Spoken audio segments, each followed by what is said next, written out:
NFL season is about halfway through, and today we're going to be looking at all the underrated players on every team. Who is the most underrated player on each and every team in the NFL?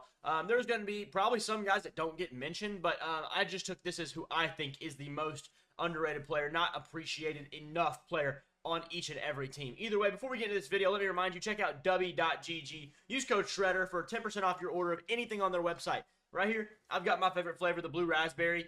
Big energy tears is what they call it. But if you don't want to commit to one of those big 30-serving tubs, try out these. These are just little single-serving packets. I've got the blue raspberry over here and then the fruit punch right here. They're both very good. The blue raspberry just happens to be my favorite. Either way, check those out by either going to DUBBY.GG or clicking the link in the description. And let's get right into this video.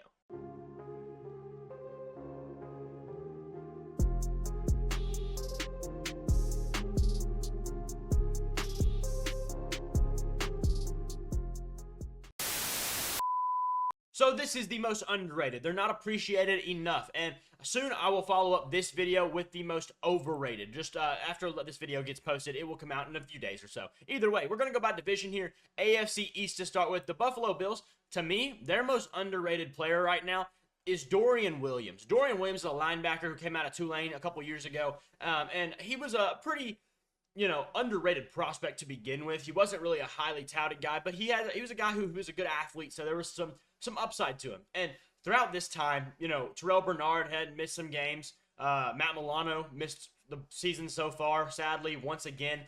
This guy has played pretty good football and been a big reason why their defense has kind of been okay. I mean, he's made a lot of plays, been around the ball, he flies the football, he's a great athlete, deserves a lot more credit than he ever will get. Moving on, the Dolphins. This is going to sound weird, but at this point, it has to be Tua Tagovailoa. He hasn't played, and we've seen how terrible they are without him. Is Tua special? No, he is not an elite quarterback.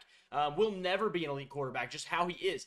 But we've seen how important he really is to that team, and that's kind of trumping everything right now. Tua is proven to be incredibly important. Even these backups, Tyler Huntley, a former Pro Bowler, he looked terrible. This guy, Tua, the things he does, it makes a difference. It really, truly does. Then we have the Patriots. I'm going with wide receiver Demario Douglas. He's a little gadget kind of player to a point. They don't use him a ton in a gadget form, but he would be good at that. But he's a little speedy, quick, agile receiver, and he kind of just is available to do whatever you need him to do. Very, very sure-handed. Been pretty good for this season so far. And just reliable. He's also one of those guys who he's so shifty, he's pretty much always open because he just is quick enough to get away from defenders. So that helps a ton when you've got a young quarterback like Drake May coming into the mix. The New York Jets, Will McDonald. Yeah, he's got 8 sacks at this point in the season. Had a really good year so far. And congratulations to him. He hasn't really gotten a lot of credit for that. This Jets team has been overshadowed by a lot of offensive issues, by a lot of drama, by a lot of trades, by a lot of Aaron Rodgers and whoever else. So Will McDonald, he's gotten some credit, but I think he still deserves more than he has. I don't think he really should be in a Defensive Player of the Year type of race because sometimes stats don't tell the whole story, but he's definitely showing that maybe they didn't completely blow up that pick in the first place last year. Going to Baltimore in the AFC North, Justice Hill. This guy is their change of pace back to Derrick Henry. And yeah, whenever he's on the field, he's always doing something stupid, ridiculous. It's really annoying, to be quite honest. But either way, Bengals, definitely a receiver that I really liked coming out of Princeton just a year or so ago. Andre Yoshevus, he is a special dude, man. I like a lot of what I've seen from him. Very reliable, sure-handed. He's turned into very much their wide receiver 3. Their Tyler Boyd replacement. Everybody thought it was going to be Jermaine Burton. No, sir. It is Andre Yoshevus out of Princeton. A great season he's had so far. Just reliable. Just so reliable. There's a lot of catches he makes on third downs and stuff that, the defense is paying attention to Higgins and Chase, so he's open. Get it to him. Then the Browns, at this point, call me crazy, it's Dustin Hopkins, their kicker. He's the only reason they're scoring points this year. They're pretty terrible. Pittsburgh, underrated player. I'm going to have to go with Mason McCormick, the O-lineman. He was a 4th-round pick this year in the draft from South Dakota State, and he has had some of the best pass blocking and run blocking grades of all linemen, not just rookies. He's been an incredible addition. He was a backup to James Daniels, who tore his Achilles. Comes in, he's played great ball. Love to see it. Mason McCormick, you deserve a lot of credit that you're not getting, bud. Then, going to the AFC South. The Texans, it's Xavier Hutchinson, in my opinion. He's been a really reliable receiver, kind of in that same Andre Yoshevich role. Nico Collins, Stephon Diggs, Tank Dell. Guess what? Xavier Hutchinson, no one's paying attention to him. Go ahead and throw the ball to him. He's gartering the, fourth corner? It's a good situation for you in that case. Just a solid player. The Colts, I really like Josh Downs, man. I think he's been very much underrated. From a fantasy aspect, that's really what... Fantasy football really messes up a lot of people's minds in terms of who's good and who's not, because Josh Downs, yeah, he missed some weeks, and so he's rated the 50th best receiver or whatever it is. Okay, he's so reliable, sure-handed, a good playmaker, and just a very just solid target for whoever's at quarterback in Indianapolis, whoever that needs to be. The Jaguars, it's Tank Bigsby. He's coming in, he's running wild. End of story. I mean, Etienne's not been himself this year. I don't know what's going on with that, but I kind of expect that to turn around at some point. But Tank Bigsby, he's making up for it at this point in time. He gets the credit. He does. He should, at least. The Titans, you know, I'm going to eat my words on this one. I'll tell you when I'm right, like with, who was I talking about a minute ago? Andre Yoshevich, I liked him a lot a couple years ago. I'll tell you when I'm wrong, though. Tony Pollard, he's been a pretty good player this year. I thought it was going to be a kind of a stupid signing. They were spending too much money. They were, just not getting their value out of it because Tyjae Spears is better. Well, at this point, Tony Pollard's been the entire Titans offense effectively. Unreliable quarterback play, receivers dropping passes who are making well more money than they are. Yeah, man, Tony Pollard's been really solid. I'm impressed with what I've seen from him. I'm not really impressed with what I've seen from the rest of the Titans. Moving on to the AFC West to get out of the AFC here. We'll go to the Broncos. That's going to be Riley Moss. Mr. White Chocolate, White Thunder, whatever you want to call him. White Shadow, I don't know. There's a lot of nicknames that I'm not even going to say some of them because that's not good. Either way, Riley Moss has been an incredible cornerback too, behind Pat Surtain. Yeah, he's been able to clamp up wide receiver twos. He's got a lot of good ratings on himself. If you haven't seen him, go check the stats out. I don't have them right in front of me, but I know he's been playing good ball, so I'm good with that. Kansas City Chiefs, Drew Tranquill. Dude is a playmaker. He is where the ball is. The linebacker for the Chiefs, formerly of the Chargers, see ball, hit ball. That's what he does. And Drew Tranquill is very good at that. He does a lot of different roles. He's kind of he's a good rusher. He's a good pass coverage guy. He does everything. And he's a really solid player that doesn't get any credit on that Chiefs defense. Raiders. For them, I'm going with kind of a similar situation. Robert Spillane. Robert Spillane actually played in Pittsburgh for a few years and had some moments. He hit Derrick Henry in the hole, and that really blew up his stock of people knowing about him because he hit Derrick Henry hard. But now he's a Raider, and he's kind of their green dot, man. He's done a lot for that Raiders defense, and is really the signal caller and the reason why that Raiders defense is so consistently good the last couple years. And finally, the Chargers. For them, I'm going to go, once again, a linebacker. This AFC West got some linebackers, man. Dayan Henley, I'm not sure to say his name. He was a rookie last year. Really solid this year. Been a very big part of their defense. Very athletic linebacker as well. This is the AFC underrated players. Let's move on to the NFC. We're going to keep the train going and go right to the Cowboys and do one more linebacker. DeMarvion Overshown, a third-round pick last year out of Texas. A linebacker I really liked and really didn't want to go to Dallas because I liked him too much myself.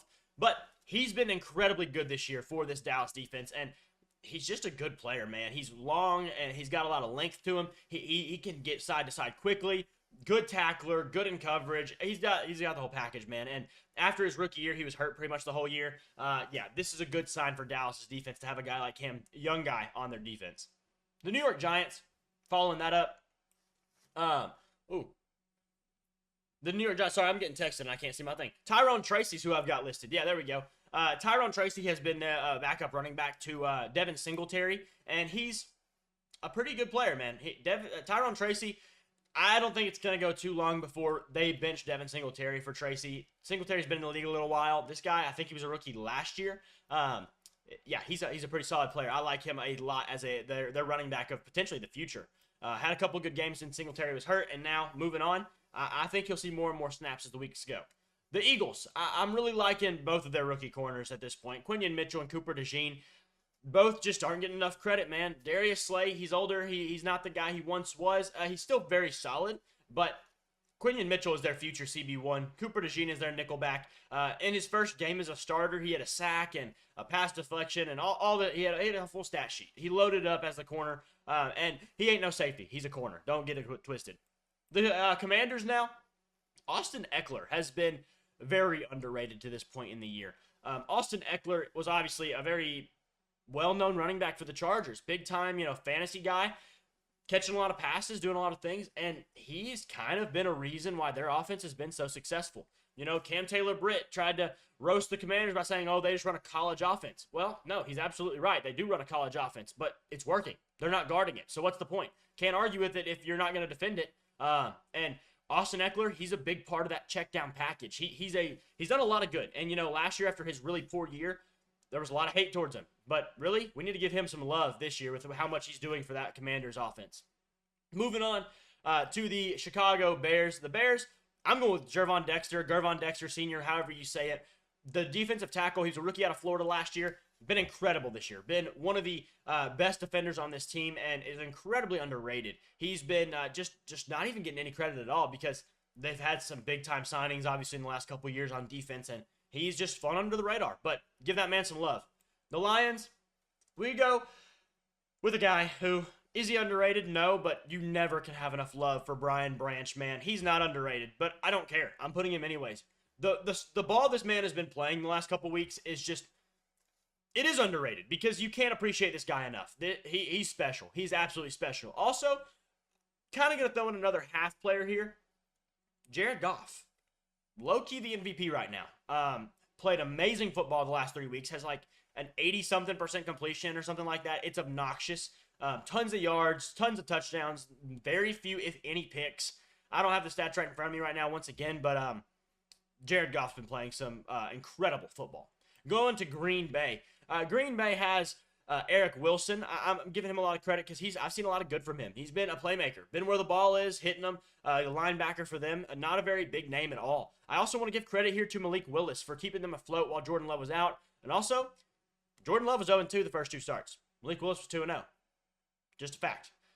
The Minnesota Vikings. I'm going with, there's also two things here, okay? Number one, Jalen Nailor. While Jordan Addison was out and since TJ Hawkinson's been out, he's been a very reliable receiver. He's not really dropping a lot of passes. He's getting his yardage. He's converting third downs. He's doing a lot of good stuff. And, these guys, he's not a superstar. He's probably never going to be a superstar.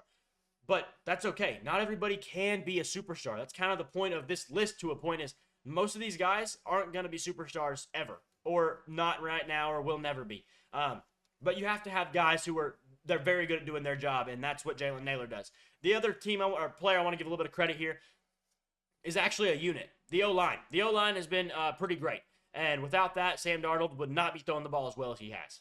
On to the next, the Atlanta Falcons. And for the Falcons, I've got Ray McCloud. He's been a gadgety receiver, a kick returner, a punt returner, all the different special team stuff, and then being a reliable receiving target through the air. He's done a lot of good stuff through the last few weeks. Made himself a name in fantasy football a little bit, which, fantasy football is not going to tell you everything, but hey, better to be something in fantasy football than nothing in fantasy football. Either way, the Carolina Panthers,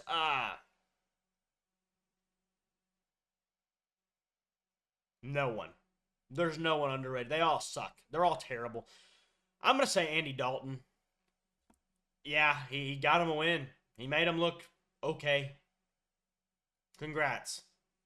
The Saints, let's get out of that depressive state. The Saints, give it to Alvin Kamara, man. Alvin Kamara has been playing hurt, and this dude is he is the Saints. He is the offense. There's no Saints offense without Alvin Kamara, and they gave him some very solid payment for that just a week or so ago with another $12.5 million extension per year for the next 2 years. So credit to him, man. That offense would be nothing without him. The Tampa Bay Buccaneers, for me, I'm going with Logan Hall. He was an edge rusher out of, I don't remember where he came from right now, just like 2 years ago. And was it Houston? Might have been Houston. Either way, he was an edge rusher draft pick about 2 or 3 years ago. Didn't really do a whole lot in his first couple years. Was kind of seen as a quote-unquote bust because he was a first-round pick. And he's kind of broken out on the scene a little bit this year. Made a lot more impact in the stat sheets. Just hitting the quarterback, getting to him more, refining his game, and doing a lot of good things that you really want to see out of your young players in terms of development. The Arizona Cardinals, Dennis Gardeck. Dude just got hurt. I made this list before he got hurt, but dude, that sucks because he was doing incredible. He had sacks, he had picks, he had touchdown. I don't know if he had a touchdown. I'm just listing stuff here. Dennis Gardeck, though, who is that? You probably don't know. Not many people do, but he's played great ball, so give him credit. Dennis Gardeck, you don't know who he is, go buy his jersey. Then, LA Rams. Jared Verse. This team has kind of sucked this year. That's no surprise. You could also give credit to the receivers for being at least semi-competent without Cooper Kupp and Puka Nacua.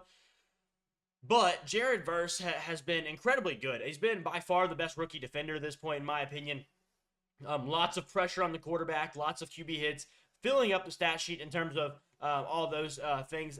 But they're been so bad that no one cares. And, you know, that's not really his fault. So give him credit at least, right? The San Francisco 49ers, Jawan Jennings, you know, Ayuk's hurt now. Debo's been in and out. Pearsall got shot.